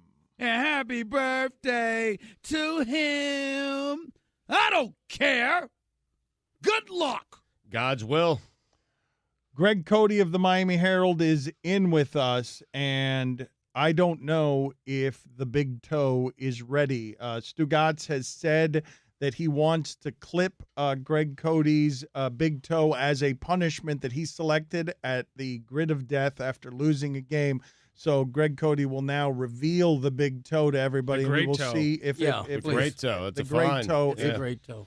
Let's see if it's ready in a second. But while we're waiting for the great toe to make an appearance, can you play Spike Lee's sound on First Take? He says he is done with the New York Knicks for the season. And he explains why. I've been using the same entrance for 28 plus years. The employee's entrance on 33rd Street. Last night, I go in, my ticket gets scanned. I'm in. The elevator. Yes. I go in the elevator, and also people having their ticket scanned also. And elevator's not moving. And the security guy comes to me and says, "We need you to get off the elevator." I said, "For what?" So we could speak about it now. I said, "I'm not getting out of the elevator." So it's another 5 minutes. Then they finally send the elevator up because they know I'm not getting out the elevator. Get on the elevator. As you know, people don't know, the garden floor is on the 5th floor. Elevator go up to 5, and security's waiting for you like it just ran out of Macy's stealing something. And they said, "Mr. Lee, you have to leave Madison Square Garden." They wanted me to leave the garden, walk outside, out to 33rd Street, employee entrance where I came from, walk outside, and come back on 31st Street. And I said, "I'm not doing that. First of all, you scan my ticket. You can't scan a ticket twice. Also, I know that once you leave a sporting arena event, you can't come back in. So I don't trust these guys, so I'm not going for the okie doke." So I said, "I'm not leaving." And then they said, "We want you to leave the garden." I put my hands behind my back, and I said, "Arrest me like my brother Charles Oakley." Then I got here. There's some brothers I know. I grew up in Fort Greene, Brooklyn. Said, "Spike, man, brother. Yeah. They said, "Spike, this is some crazy stuff, but if we take you in the elevator and go up the 6th floor, not outside the garden, go up the 6th floor, we'll walk you to your seat." He went on First Take just to do that, just to file that complaint and the details on that complaint, or was he already scheduled for First Take? No, and Dan, there's more. There's more, Dan. Why do you think the policy changed, at least towards you? I'm being harassed by James Dolan. I don't know why. Let me ask, what about the press release did you object to that made you say, what did the press release say that you said that's not true? That me and him, after he came to me, just, at halftime he leaves, and he always walks across the court, and it's a direct right where I'm sitting. And the press release says that we shook hands and we were laughing. They actually said this is what it says. A Knicks spokesman said that it was untrue, that it was simply an issue of Lee using the wrong entrance. How is it the wrong entrance if no one tells them they come in the same entrance for 28 years? I just want to make sure that we have that on the record. That's a lie. So they made that up. It's garden spin.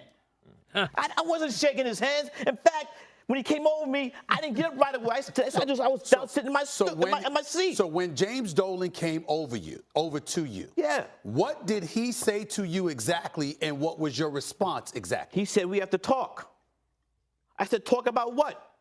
I said, "Mr. Dolan, I've been coming here for 28 years.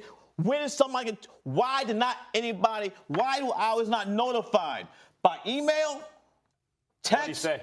Phone?" He says, "Now you know." All right. This a very probing interview. The whole thing. Really I love that it's being treated as serious journalism. That's wonderful. Later on, he said he doesn't want any special celebrity treatment while he's still using the employee entrance. But he's been using it for 25, 30 years. And now he has to go in like the rest of us. Sorry.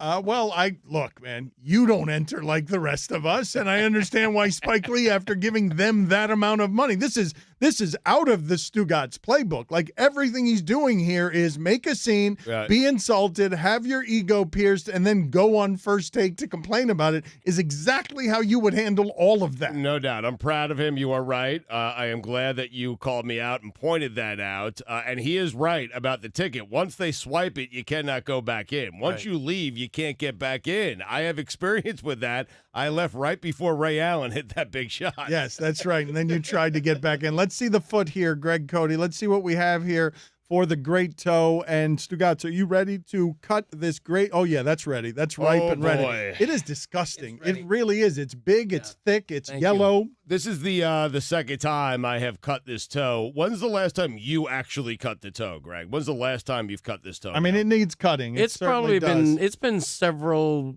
months. It's thick and rotten. God. And it is yellow, and this is disgusting. Yes, Chris, that is the right face to make. A vomit face. You should hold your nose, even though you're in a soundproof room far away from us where you can't smell what that foot just smelled like coming out of that old shoe. His entire foot is like got a greenish hue to it. It's right in Dan's face. Yeah, it's the consistency of a seashell, which I'm proud to say. Right. Okay. If I remember correctly, you like a V cut. I like a V cut. Okay. Yes, Okay, this thank is you. unpleasant if I remember correctly. Yeah. So Roy's got his hat over his face because this is disgusting. This is. Let's make sure to not block one of our 3 cameras. All right, so This is be careful. fantastic. Don't block any of the 3 cameras. There is a V cut here. Go ahead, Like Roy. I'm getting a pedicure here. This is There's great. nothing I hate more than ugly man feet. That's This disgusting. is Oh, longer than God. the last time. This you is did the great long and it's toenail. thick. It's a greater It's toenail. thick. It is thick. I'm honestly worried for Dan that he's gonna get like hit. I'm with gonna get shrapnel I'm here. gonna get hit with Dig a in. shard, and it's gonna be like being hit with He's going for it. Put a microphone up to it. Put a microphone up to it. Put a microphone up no, to Dan, it. put Greg. your microphone so I can get Greg's reaction your just in case it gun? gets clipped. God, there was so much stuff in that. Oh my God, I can't even cut it. I mean, I'm gonna get hit with a shard of like freeway asphalt. You got to give it a V cut, Stugotz. Greg. I think you're going to need to put your hand on the foot. I think you have to touch the foot. You have to touch the foot, otherwise you're going to hurt him. I touched his foot. I touched his foot. I touched his foot. Whoa, Jesus. Oh my God. Oh, Hey, he dropped Butterfingers. the toenail Hey, clipper Butterfinger. into his crotch. Oh my God. He dropped the toenail clippers into his crotch. The nail appears to be too thick. We've accomplished nothing so far. No, that's why this is a challenge. That's why this is a punishment. Oh, a piece of it. Oh my God. Oh, a piece just fell off. It was he just got like a Naturally. fraction of it. He got like 9%. A piece just fell off of natural causes. All right, this is not a V cut, but you're doing a hell of a job. Thank you. Try not to hurt you. Oh boy. Oh my God. It is so thick. I told you it was like a seashell. These are industrial. Oh my God. I don't know what I'm scared of. I'm running around like there are like, insects. These are industrial strength clippers. Okay. Wow, that corner is really tough to get. Thank I you. just touched the toe. You touched the toe. You're gonna Oh my have God, to. I have to touch the toe because I really got to get in there. Why did I agree to this? Greg, I cannot get the. I told you it was tough. Ooh, that hurt. No. Feels good. Really? Oh, yeah. You got a future in podiatry. Do what? Yep. All right. If this job doesn't work out. Oh my God. All right. Is that enough? I think that's enough. No, Greg wants No, it he's straightened missing out. the Yeah, it's lopsided right now. corner. I'll be imbalanced walking if this Take this continues. responsibility very seriously. This one is much more unpleasant than the last time. Oh my God. You're not doing a great job. It looks kind of ugly. Not even. No, but the nail itself. Ever the critic. Oh. All right. You're getting there. You're getting there? Yeah. Oh my God, this place is covered in shards. He's clipped 8 pieces and he's not done. What are you laughing at, Roy? You can't even look. You're hiding your. There's another piece. How many pieces have you cut off of this nail? That's 9 times. And you're not done. You got It a would little be peak quicker there. to amputate there is his a peak. leg. You got a little peak there. I'm touching all the toes. You really All are. the Thank you. toes. All the toes have been touched. All right. Okay. Thank you. Give me more of the Dan Le Batard Show on ESPN Radio.